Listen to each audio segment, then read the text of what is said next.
Pedro Pablo Kuczynski. Operaciones sospechosas. Entregar información únicamente a la Fiscalía y al Congreso de la República cuando hay una comisión investigadora. No le entregamos información a la Procuraduría, no podemos. Por lo tanto, la Procuraduría no ha visto el informe de la UIF y no sabe lo que el informe de la UIF contiene. ¿Y este informe contiene algo en relación a Pedro Pablo Kuczynski? Bueno, esa parte es reservada, porque nosotros no podemos hablar, yo no puedo hablar de lo que contiene o no contiene el informe. Lo que sí le puedo decir es que ese anexo que se pone, unas operaciones y depósitos que aparecen vinculados a compañías presuntamente relacionadas a él, eso no es parte de nuestro informe. Acompáñennos nuevamente a hacer memoria. En este programa recordamos el pasado para entender mejor el presente. Porque nosotros sabemos lo que hiciste y te lo recordamos. Hoy, PPK, político u hombre de negocios. En octubre del 68, Juan Velasco Alvarado derrocó a Fernando Belaúnde Terry. Seguramente se han movido ambiciones para detener el régimen constitucional que presido. Rápidamente, el general intervino el complejo petrolífero de La Brea y Pariñas, en Piura, administrado por la International Petroleum Company.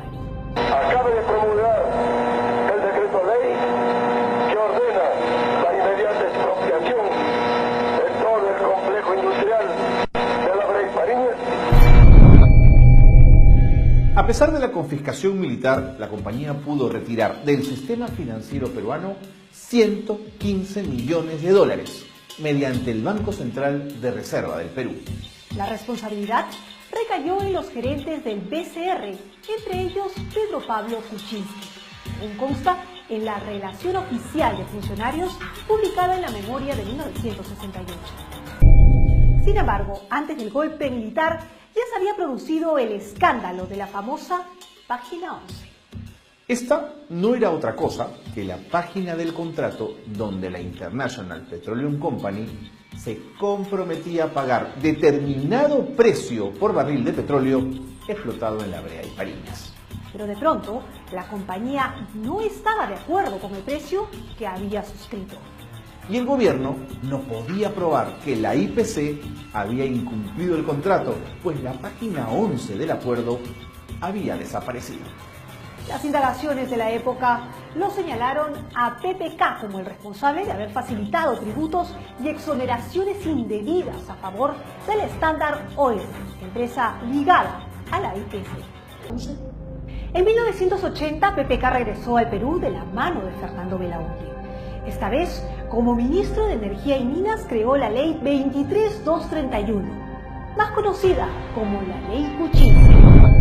Esta ley exoneró del pago de impuestos por más de 500 millones de dólares a las empresas petroleras extranjeras, entre las que figura la Occidental Petroleum, con 1.662 millones de remesas al exterior.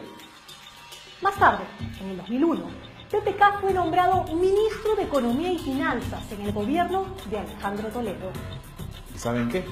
No renunció a su 25% de acciones en COSAPI, empresa que integra el consorcio LAB, administrador del aeropuerto Jorge Chávez.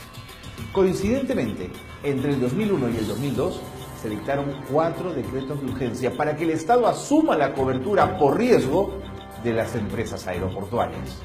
Otro caso sonado fue su participación en el proyecto Gas de Camisea.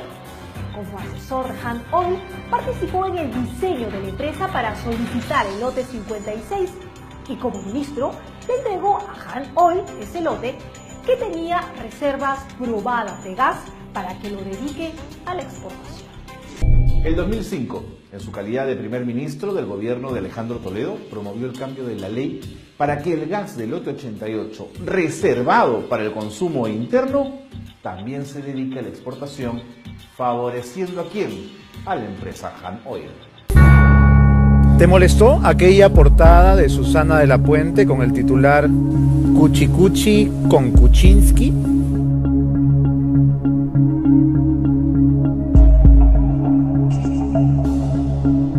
Sí. Feliz de todo. ¿Por qué te molestó?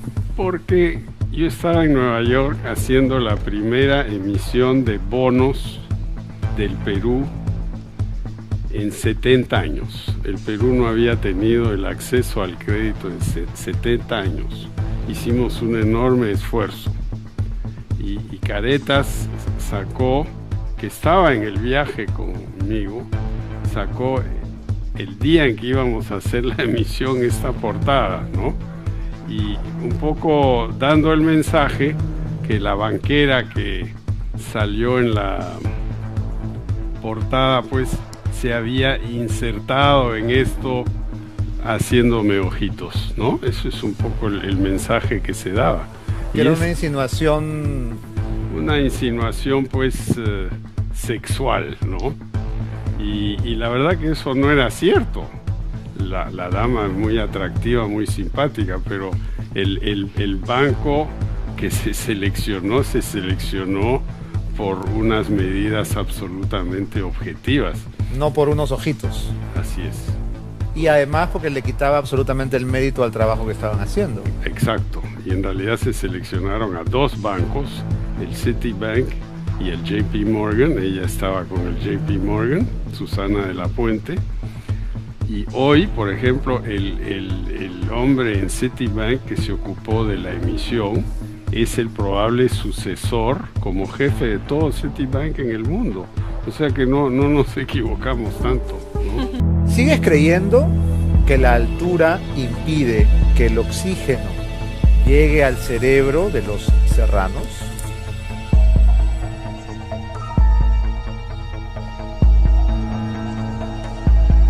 No. Operaciones sospechosas no reportadas a la Unidad de Inteligencia Financiera. Ahora, este asunto de que Odebrecht Latinvest Perú hizo pagos en favor de Latin American Enterprise, que estaría vinculada, señor presidente. ¿Tienen ustedes alguna información acerca de eso? Esa es la parte de la información que es del BCP. Del BCP. Justamente. O sea, el BCP es una información, en realidad, es bien raro que haya cuentas pues secretas, que el BCP tenga cuentas secretas. Claro, es imposible. no son cuentas secretas, es simplemente cuentas que el banco ha informado que existen a requerimiento de una autoridad que es la Comisión Investigadora del Congreso, que le dice levántame el velo. El banco no está diciendo que esas operaciones sean sospechosas.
Claro, lo que pasa es que esa parte de la información, como le digo, es una información que el banco responde a la comisión que nosotros ni siquiera hemos visto.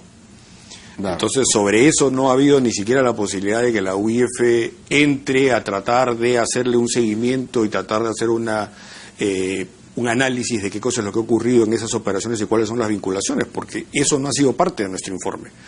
Eso simplemente es un levantamiento, y como levantamiento quiere decir que para el banco tampoco le ha generado ninguna alarma.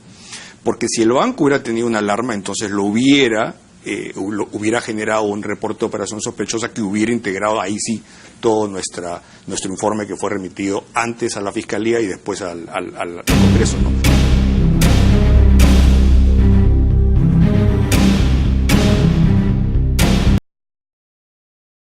Ahora que las conoce, señor Espinoza, que no informa a la Procuraduría, ¿puede calificar si estas operaciones son o no son sospechosas?